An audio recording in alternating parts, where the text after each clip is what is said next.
We want control because control gives you confidence. One thing about getting along with horses, you have to have more than one way to ride a horse.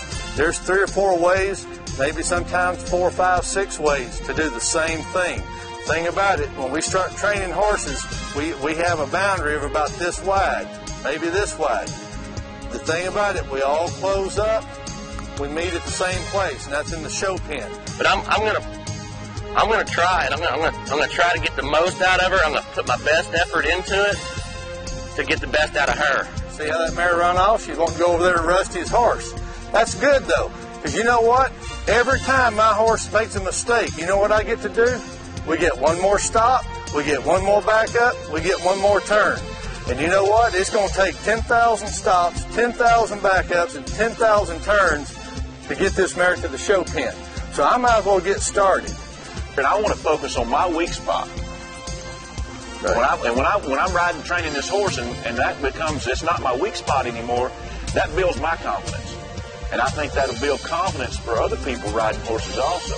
It's hard to beat confidence. It is. You know, but your horse has almost got to have, you've got to give it to your horse, but your horse has got to have confidence. He's got to give you a little bit, right. You know, too. Exactly. You know, balance is kind of, it's hard to explain. I don't think there's any book that can teach you how to balance on a bicycle. You just got to get out there and play with it. Because if I can't go the other way, we might spend 6 months going the other way. I mean, is that you right? Yeah, I'd rather win the class than the warm up. Right, right. And what I don't want to do is I don't want to try to teach her a lot of bad habits that I'm going to have to come back and fix later. I want to minimize the habits, the negative things that I teach, and try to enforce the positive things that I'm going to need later on in our program. Well, I don't want her to anticipate, and I also don't want her to be a slave. There's a fine line there. This is my partner. This is my dance partner. So there's going to be times when she's going to compensate for my weaknesses. I'm going to compensate for hers. But if she'll wait for me to ask her to do something, when I ask her to do it with all the expression that she develops herself. Somewhere in here, she's going to have to develop personality, strength, and when she gets strength and personality, then we see that as confidence.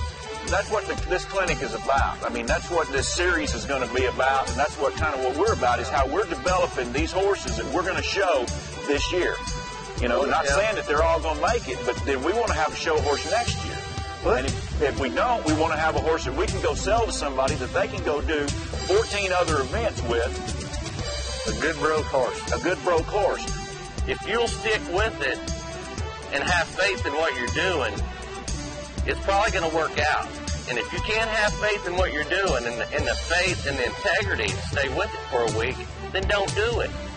But if you try something, and as long as you go to it with compassion and integrity, you're going to be okay. You're going to work your way through it. You know, I ride my way into problems, and I ride my way out. I have my whole life. But what I found is if I stay with it for 7 days, I'll come out of it.